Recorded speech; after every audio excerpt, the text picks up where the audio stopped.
अरे योगी जी, तुम सही सलामत ईंटें क्यों तोड़वा रहे हो? क्यों तोड़वा रहे हो? अरे अच्छी खासी ईंटें तोड़वा कर गिट्टी क्यों बनवा रहे हो? अरे तुमने अखिलेश को और लालू जी को काम पर क्यों लगाया? क्या करोगे इस गिट्टी का? कुछ तो बताओ। अरे मोदी जी, कुछ नहीं, घर का फर्श कच्चा था, जाने कब से फर्श डलवाऊंगा नया, उसमें नीचे ये गिट्टी डालना पड़ती है, फिर ऊपर से मसाला पड़ता है, सीमेंट पड़ता है, समझे? तो गिट्टी फर्श के लिए तोड़वा रहा हूँ ये। अखिलेश तुम बहुत हल्के काम कर रहे हो, लालू जी देखो कितनी तेजी से काम कर रहे हैं, बहुत हल्के काम कर रहे हो तुम। पहले ये बताओ योगी जी, हम हल्के काम करें या तेज काम करें, तुम्हें इससे क्या लेना देना? हमने ठेका ले लिया है कि ये 500 रुपए में तुम्हारी सारी गिट्टी बना के देंगे, सारी ईंटों की। तुम्हें इससे क्या लेना देना? हम एक दिन में बनाएं या 2 दिन में बनाएं? अरे हम कोई तुम्हारी दिहाड़ी पे काम थोड़ी कर रहे हैं, हम ठेके में काम कर रहे हैं। और क्या कह रहे हो, हल्के काम कर रहे हो? मैं फिर भी लालू जी से तेज काम कर रहा हूँ, देख लो मेरे सामने कितनी गिट्टी बन गई।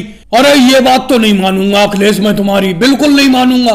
तुमने कम गिट्टी बनाई है ईंटों की, गिट्टी लालू जी ने बहुत बना दी। लालू जी भले ही बूढ़े हैं लेकिन तुमसे ज्यादा काम कर रहे हैं। वो कहते नहीं है शेर कितना भी बूढ़ा हो जाए रहता वो शेर ही है, उन्होंने ज्यादा गिट्टी बना दी, वो बहुत तेजी से काम कर रहे हैं। चलो मोदी जी, तुमने मेरी तारीफ ही तो की, नहीं तो यहाँ पर कोई मेरी तारीफ ही करने ही वाला नहीं है। मैं तो इससे कब से कह रहा हूँ मैं तुमसे ज्यादा काम कर रहा हूँ, ज्यादा काम कर रहा हूँ, लेकिन ये मान ही नहीं रहा है, बिल्कुल नहीं मानना है। ये अपनी जिद दिखा रहा है कि मैं ज्यादा काम कर रहा हूँ। खुद ही देख लो, तुम लोग सामने हो, मैंने कितनी गिट्टी बना दी ईंटों की, ये बिल्कुल नहीं बना पा रहा है। अरे योगी जी, ये तुमने गिट्टी बनाने का तो ठेका दे ही दिया इन दोनों को, अखिलेश को और लालू जी को। अगर और कोई काम हो घर पर जब फर्श पड़े तो यार मेरा भी काम करवा देना, मुझे भी काम पे लगा लेना। थोड़ा हाथ टाइट चल रहा है कमाई में, कहीं से कमाई नहीं हो पा रही है। जब तुम्हारे घर फर्श पड़े उस पे मजदूरी पे मुझे लगा लेना, इन्हें मत लगाना, समझे?